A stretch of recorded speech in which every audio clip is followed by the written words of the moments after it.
Mr. Dursley might have been drifting into an uneasy sleep, but the cat on the wall outside was showing no sign of sleepiness.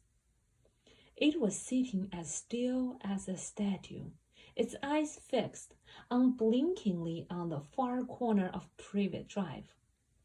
It didn't so much as quiver when the car door slammed on the next street, nor when two owls swooped overhead. In fact, it was nearly midnight before the cat moved at all.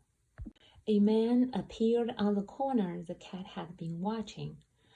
Appeared so suddenly and silently, you'd have thought he'd just popped out of the ground. The cat's tail twitched, and its eye narrowed. Nothing like this man had ever been seen on Privet Drive. He was tall, thin, and very old, judging by the silver of his hair and beard, which were both long enough to tuck into his belt. He was wearing long robes, a purple cloak that swept the ground, and high-heeled buckled boots. His blue eyes were light bright and sparkling behind half-moon spectacles, and his nose was very long and crooked, as though it had been broken at least twice. This man's name was Albus Dumbledore. Albus Dumbledore didn't seem to realize that he had just arrived in a street where everything from his name to his boots were unwelcome. He was busy rummaging in his cloak, looking for something. But he did seem to realize he was being watched, because he looked up suddenly at the cat, which was still staring at him from the other end of the street. For some reason, the sight of the cat seemed to amuse him. He chuckled and muttered, "I should have known." He found what he was looking for in his inside pocket. It seemed to be a silver cigarette lighter. He clicked it open, held it up in the air, and clicked it. The nearest street lamp went out with a little pop.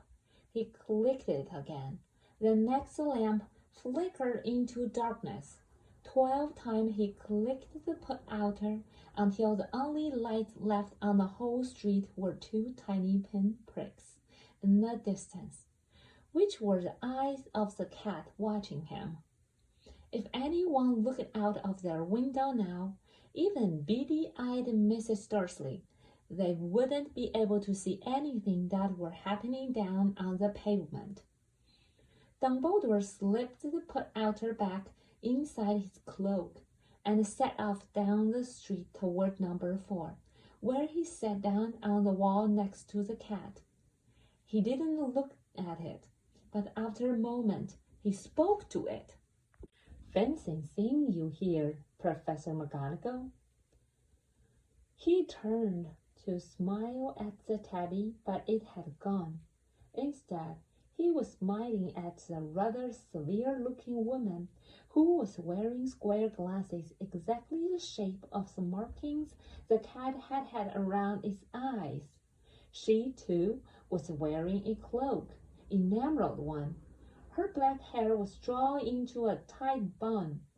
She looked distinctly ruffled. "How did you know it was me?" she asked. "Oh, my dear Professor, I've never seen a cat sit so stiffly." "You'd be stiff if you'd been sitting on a brick wall all day," said Professor McGonagall. "All day? When you could have been celebrating?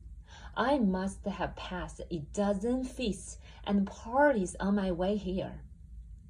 Professor McGonagall sniffed angrily.